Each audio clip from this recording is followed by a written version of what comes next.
Elon Musk sekarang ni tengah pening kepala gara-gara Cybertruck yang dulu digembar-gemborkan sebagai revolusi otomotif dunia. Kini jadi beban besar untuk Tesla. Asalnya Tesla target nak jual lebih kurang dalam 250,000 unit setahun. Tapi sekarang ni dia hanya jual sekitar 39,000 unit. Itu pun pada tahun 2024. Harga Tesla ni kalau kita convert kepada duit Malaysia, dia jadi lebih kurang dalam RM285,000. Itu untuk modal asas. Kalau kita ambil model yang lagi canggih, Cyberbeast tu boleh cecah sehingga RM475,000. Kenapa Tesla ni dia tak laku? Salah satunya adalah disebabkan kualiti dia. Ada yang mengadu, dia kata tengah dia bawa Cybertruck tu, tiba-tiba panel badan dia tercabut.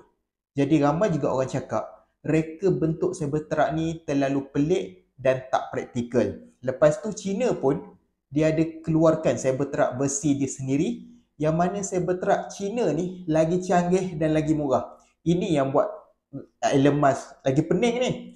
Jadi kalau berterusan macam ni, berkemungkinan besar lah Elon Musk mungkin akan dipecat sebagai CEO Tesla. Tapi tak tahu lagi lah. Jadi apa pendapat anda? Cuba komen kat bawah.